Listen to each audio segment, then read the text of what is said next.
खुदावंद मसीह में आप सब पर सलामती हो। अजीज बहन भाइयों, एक नई सुबह में यीशु मसीह के पहाड़ी वास के सिलसिले में 30वें सेशन के साथ आपकी खिदमत में जमशेद मसीह हाजिर हूं।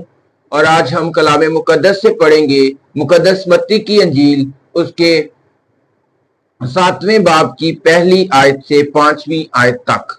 तो कलाम मुकद्दस में लिखा है, ऐबजोई ना करो कि तुम्हारी भी ऐबजोई ना की जाए, क्योंकि जिस तरह तुम ऐबजोई करते हो उसी तरह तुम्हारी भी ऐबजोई की जाएगी, और जिस पैमाना से तुम नापते हो उसी से तुम्हारे वास्ते नापा जाएगा। तू क्यों अपने भाई की आंख के तिनके को देखता है और अपनी आंख के शहतीर पर गौर नहीं करता?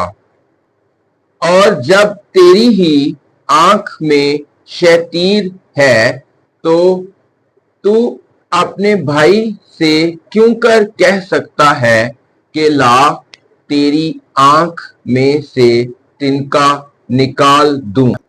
आए रयाकार, पहले अपनी आंख में से तो शहतीर निकाल, फिर अपने भाई की आंख में से तिनके को अच्छी तरह देखकर निकाल सकेगा।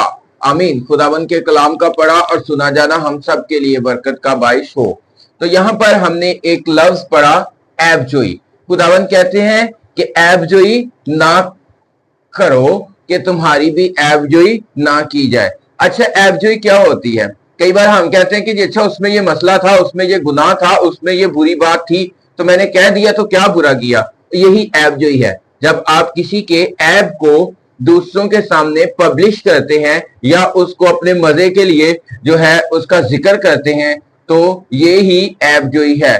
वरना तो अगर आप किसी को के ऊपर बात करें तो वो तो इल्जाम होगा, वो तो बहतान होगा, और वो इससे भी कहीं बड़ा गुनाह है। खुदावंद ऐबजोई से भी मना कर रहे हैं कि ऐबजोई ना करो ताकि तुम्हारी भी ऐबजोई ना की जाए, क्योंकि जिस तरह तुम ऐबजोई करते हो उसी तरह तुम्हारी भी ऐबजोई की जाएगी। मतलब यह है कि हमें जज करने का इख्तियार नहीं है दूसरों को, जबकि हम खुद उनके जैसी या उससे भी ज्यादा बड़ी बातों में मुलव्वस हो सकते हैं, बड़े गुनाह हमारे अंदर हो सकते हैं। इसलिए खुदावन कहते हैं कि तुम ऐबजोई ना करो, बल्कि जबकि आगे एग्जाम्पल देते हैं कि अगर तुम्हारी आंख में शैतीर है तो फिर तुम अपने भाई की आंख में के तिनके को कैसे निकाल कर सकोगे? शतीर एक बड़ा लकड़ी का पीस होता है और तिनका छोटा होता है। तो खुदावंद यीशु कहते हैं कि जब तुम्हारी आंख में शतीर है तो तुम अपने भाई से क्यों कर कह सकते हो कि ला तेरी आंख से तिनके को निकाल दूं?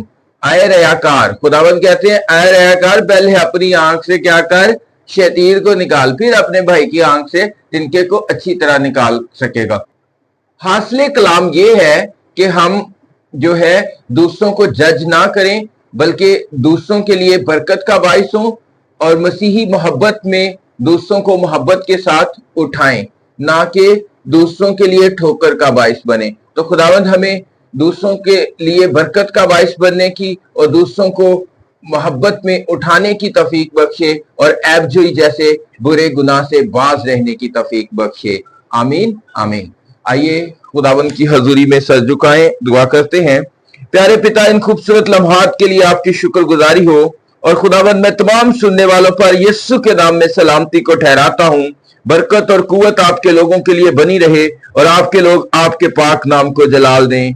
आए कदूस खुदा बाप, घरों के मसाइल खुदावंद यीशु के नाम में सॉल्व हों, और खुदावंद पाक खुदा हर तरह की रुकावटें जो एक दूसरे खुदा बाप इन लोगों की जिंदगी के अंदर है, खुदावंद इन सब मेरे बहन भाइयों की जिंदगी से परेशानियां, दुख, मुसीबतें जाती रहें, और मसीह में तेरे लोग खुदा बाप बने रहें, और आसमान की बादशाही का ये सफर हर रोज तय करते रहें, अपने आप को चेक करके हर रोज खुदावंद तेरे कलाम के मुताबिक ढालने के काबिल हो जाएं। हम सब एक दूसरे खुदा बाप तेरे बेटे बेटियां बड़ी खूबसूरती के साथ तेरे नाम को जलाल दिया करें। यीशु मसीह हमारे खुदावंद के वसीला से, आमीन। God bless you all. खुदावंद आप सबके